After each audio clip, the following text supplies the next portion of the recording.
believe in freedom, you better start listening to TNS Radio. This is Rick Simpson, and thank you for listening. Stay tuned to TNSradio.com. My name is Albert Burgess. This is Nassim Haramein, and you're listening to TNS Radio, the radio of our future.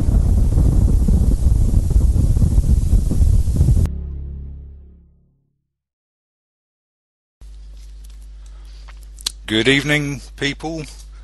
This is Steve, aka Mr. Curative, coming to you live through tnsradio.com. February the 2nd, 2011. On an interesting note, I believe today is the part of the solstice known as Imbolc, IMBOLC, I believe. I haven't actually researched too much into that, but if I'm not mistaken, February the 2nd is indeed Imbolc, if you'd like to Google that. And I'd just like to take this opportunity of saying thank you very much to my friends and host, Delqua, over in Ireland. I travelled over recently to attend the turning of the Sovereign Seal ceremony, and it was good to be able to put faces to a few names. Not quite everyone was there, but there was a good turnout nonetheless.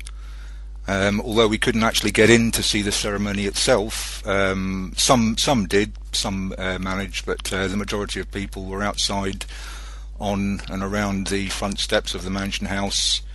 And just after the ceremony, we were treated to a reading of a poem and an announcement by Billy Maguire, and then we all took part in the walk down to the GPO where a declaration was read out, and it was good to be a part of the whole occasion, marking the sovereignty issue in regards to it belonging to the people and not so much the government, which are only given their authority through the people.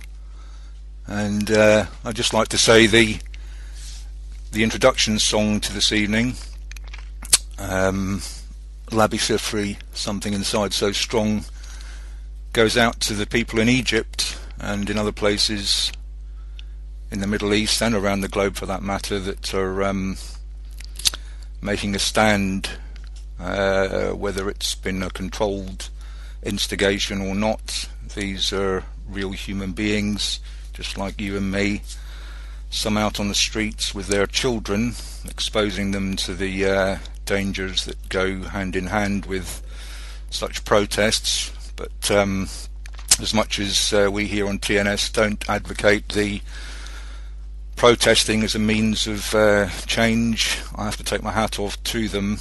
They've just had enough and are doing what they feel is all they can do to try and bring about this change.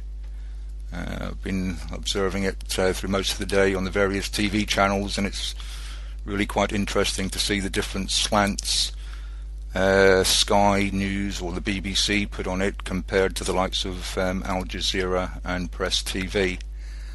And this is actually going to form part of the topic of discussion this evening: how our minds go about creating a belief structure that we find ourselves embedded in, and how it's not such a concrete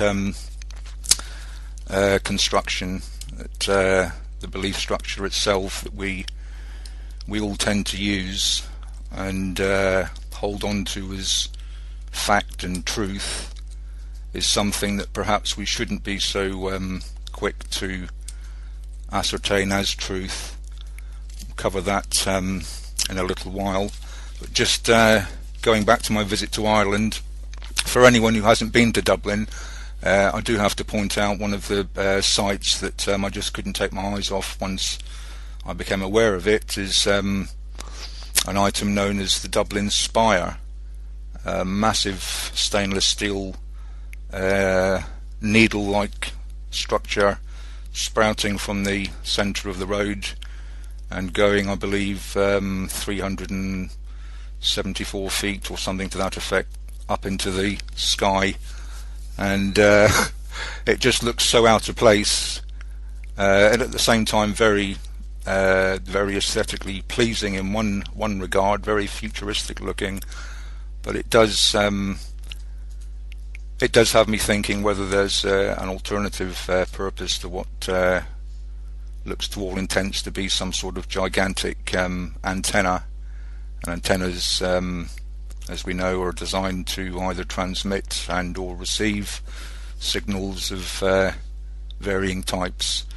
But if you're not aware of that, you can see it just by Googling the Dublin Spire. It's quite a well-known item these days, and I believe I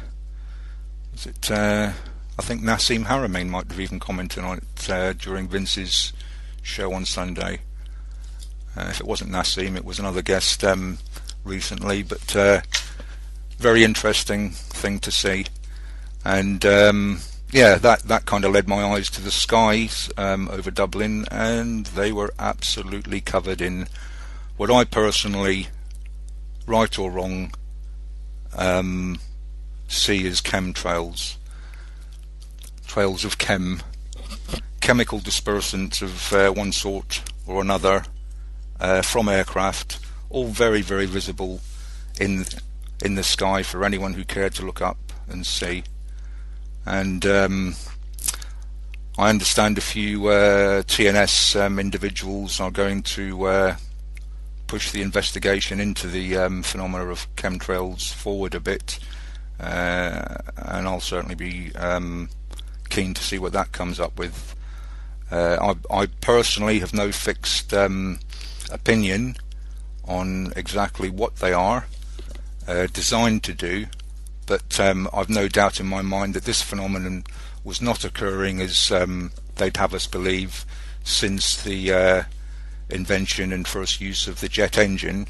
I'm old enough to remember seeing plenty of planes in the sky from my childhood, and the skies were certainly not left covered in the misty haze that these chemtrails tend to leave behind. And there was just so many over Dublin on the Friday.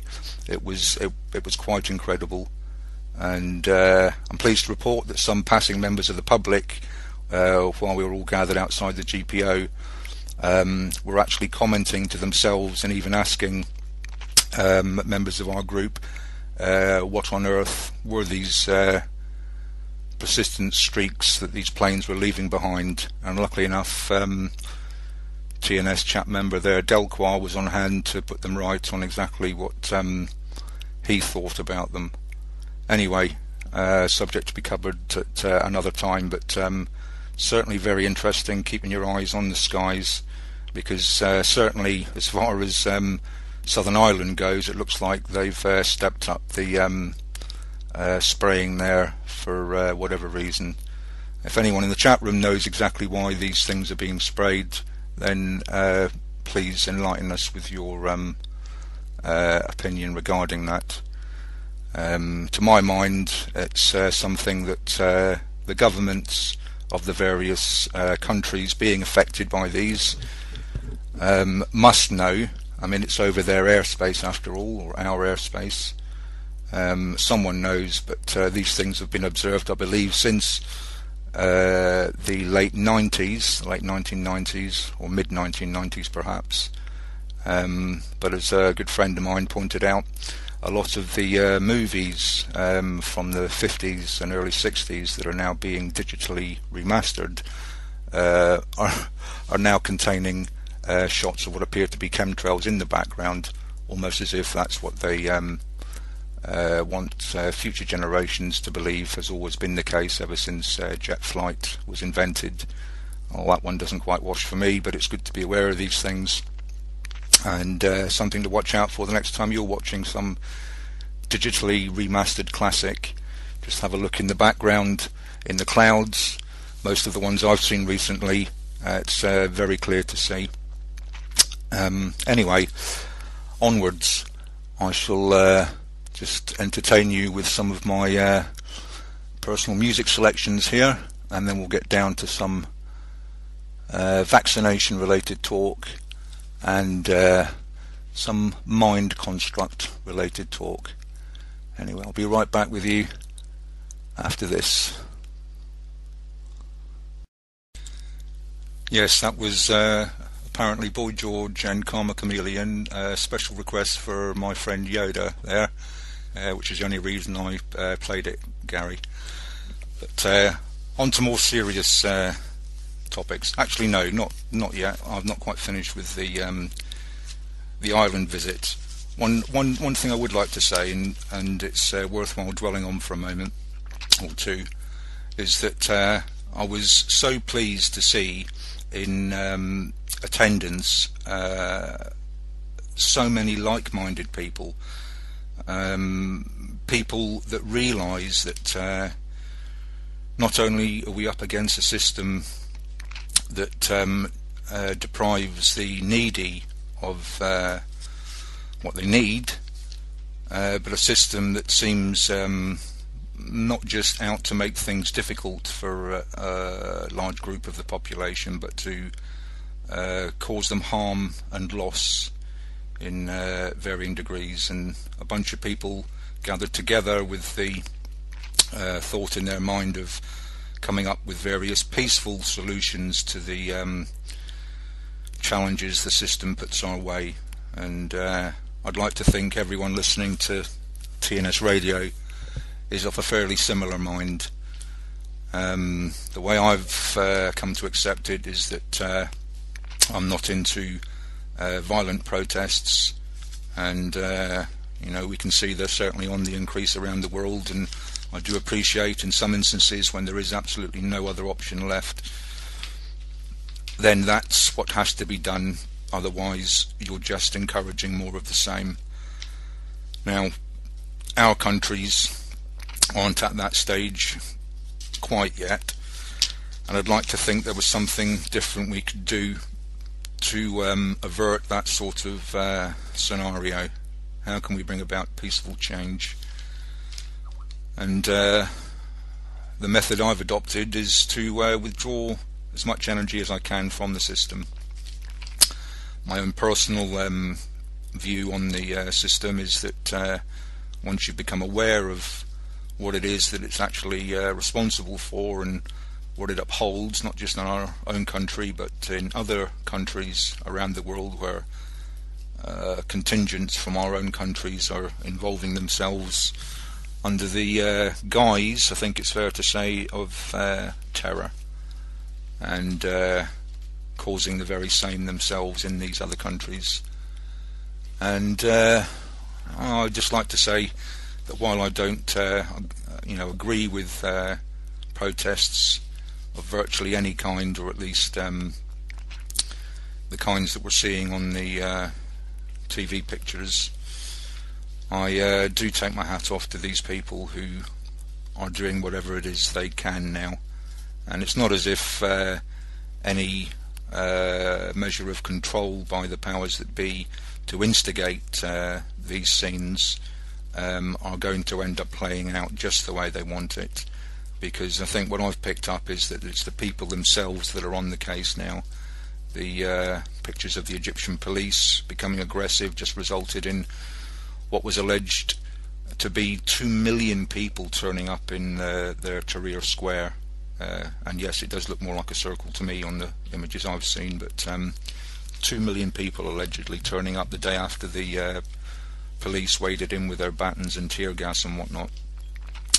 And now, as I understand it, there's plainclothes police and various other government agents on the street, and it's difficult for the cameras to pick up exactly who's who, and this is where the slants often come in from the BBC and Sky TV, who are tending to paint the picture one way, and Al Jazeera and Press TV that are painting the picture another way.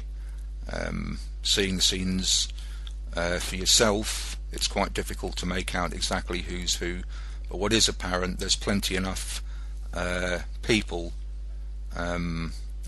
everyday people, not government people, that are in those streets